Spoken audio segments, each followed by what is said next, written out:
cheese and onion, salt and vinegar. These two flavors have been popular in Britain for decades, and the leading brand, Walker's, has always used this color scheme. So you'd think if you asked people what colors they associate with the two flavors, they'd say blue for cheese and onion, green for salt and vinegar. But in 2016, YouGov found that only about 30% of people actually associate the colors in that way.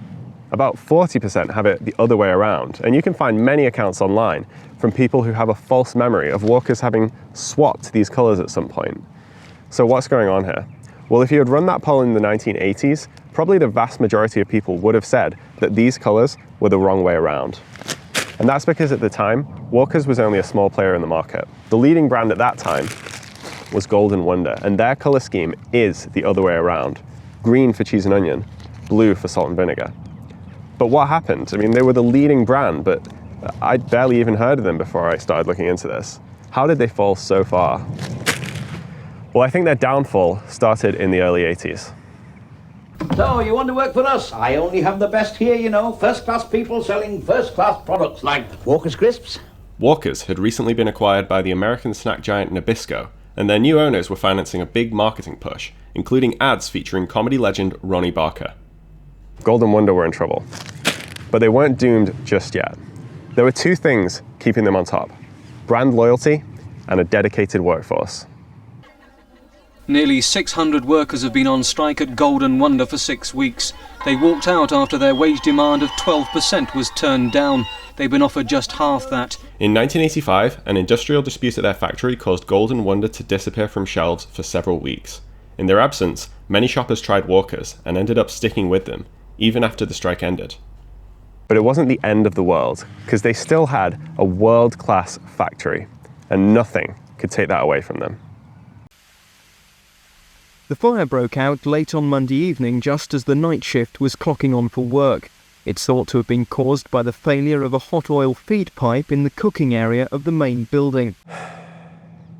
Okay, so the fire knocked out about half of their national production capacity. Things were not looking good. But on the upside, Walker's was in trouble too. Their parent company was in $25 billion of debt, and they had just decided that Walker's would have to be sold. Take that, Walker's. You think you're going to find another major American company to bankroll you? Good luck.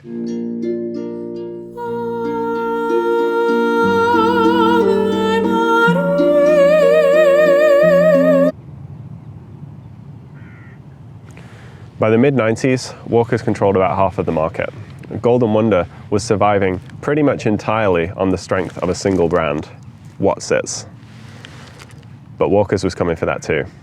Hi, I'm Chester Cheetah on the prowl for Cheetos. In the late 90s, they tried to introduce Wotsits' American equivalent to the UK market in an effort to cut off Golden Wonder's final lifeline.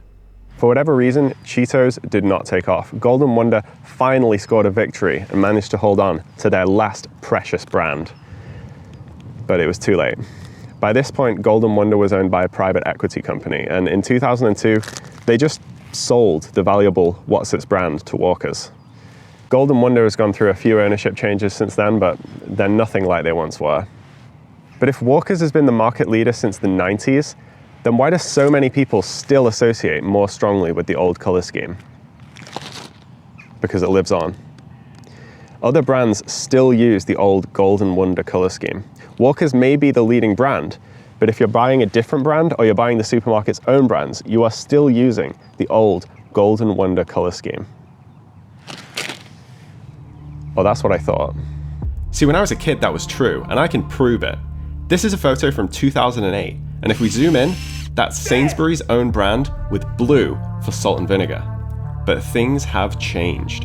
Tesco, Sainsbury's, Asda, Morrison's, the supermarket's own brands have all switched to the Walker's color scheme. I don't know exactly when it happened, but I did find two photos, both from 2013, showing Sainsbury's using the old color scheme and Asda already using the new one. The supermarkets have shed their old loyalties and gone with the flow, and we didn't even notice. Just like how you didn't notice that I made it through this whole video without once saying the name of this product, just so that I didn't have to get involved in the crisp versus potato chip debate. Anyway, goodbye.